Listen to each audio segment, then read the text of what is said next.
అదే RTV app వార్తల్ని క్షణాల్లో చదివే అవకాశం ఉంటుంది. ఒక న్యూస్ పేపర్, ఒక టెలివిజన్ ఛానల్ మీ చేతుల్లో ఎప్పుడూ ఉంటాయి. సులభంగా డబ్బులు సంపాదించాలని కొంతమంది జులాయిగా తిరిగే వాళ్ళందరూ ఒక ముఠాగా ఏర్పడ్డారు. వివిధ రాష్ట్రాల్లో ఏటీఎంలని రెక్కి నిర్వహించడము, ఆ ఏటీఎంలను పగలగొట్టి కొల్లగొట్టడమే వృత్తిగా పనిచేస్తున్నటువంటి వారి ముఠాను పెద్దపల్లి డీసీపీ పోలీసుల సహకారంతో పట్టుకున్నట్టుగా వివరించడం జరిగింది. వాళ్ళందరినీ రిమాండ్ చేయడం జరిగింది.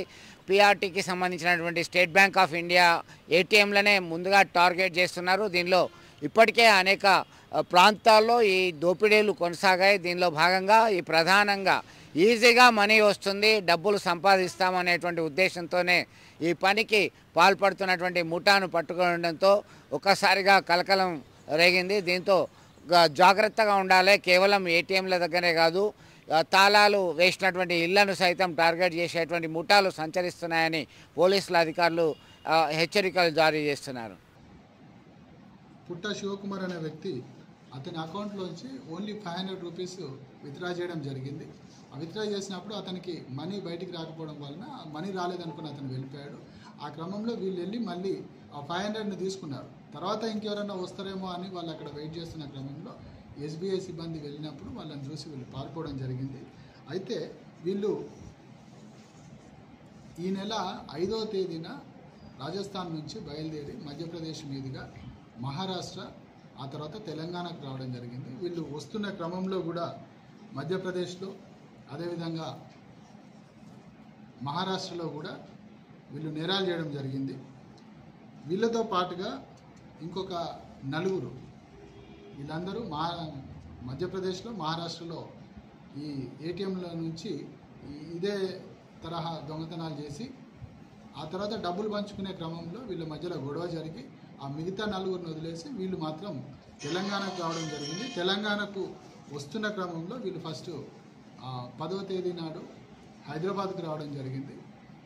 10వ తేదీ తర్వాత అక్కడి నుంచి 12వ తేదీ రోజు కాజ్పేటకు రావడం జరిగిందని చెప్పారు. హైదరాబాద్లో, ఈవెన్ కాజ్పేట, వరంగల్లో కూడా వీళ్ళు పెర్టో కంపెనీ ఎస్బీఐ ఏటీఎం బ్రాంచ్ల కోసం చూసినప్పుడు అక్కడ వీళ్ళు వెళ్ళిన ప్రాంతాల్లో ఆ కంపెనీకి సంబంధించిన లేకపోవడం వలన తర్వాత వీళ్ళు కాగజ్ నగర్కు వెళ్దాం అనుకొని మధ్యలో పెద్దపల్లిలో దిగారు. పెద్దపల్లిలో దిగిన క్రమంలో వీళ్ళు 14th రోజు మధ్యాహ్నం ఇక్కడికి వచ్చినట్టుగా చెప్పారు. 14th రోజు మధ్యాహ్నం వచ్చి పెర్టో కంపెనీకి సంబంధించిన ఎస్బీఐ బ్రాంచ్ సంబంధించిన మిషన్స్, ఏటీఎం మిషన్స్ ఎక్కడెక్కడున్నాయో ఒకసారి వీళ్ళు తిరిగి మొత్తం చూసుకొని అదే రోజు పెద్దపల్లిలో లాడ్జ్లో ఉండి, ఆ రోజు నైట్లో లాడ్జ్లో ఉండి ఎర్లీ మార్నింగ్ 5:30కి వచ్చి ఈ అఫెన్స్ వీళ్ళు చేయడం జరిగింది. ఈరోజు వీళ్ళు మళ్ళీ రైల్వే స్టేషన్కు వెళ్ళి అక్కడి నుంచి వెళ్ళిపోదామనుకునే క్రమంలో పోలీసులు పట్టుకోవడం జరిగింది. దీనికి సంబంధించి నేను పెద్దపల్లికి సంబంధించిన, అదేవిధంగా జిల్లాకు సంబంధించిన ఈ లాడ్జ్ ఓనర్స్ కానీ లేకపోతే పబ్లిక్ ఒక విన్నపం ఏంటంటే, ఎవరైనా స్ట్రేంజర్స్ కనబడినప్పుడు ఖచ్చితంగా పోలీస్కి ఇన్ఫామ్ చేయండి.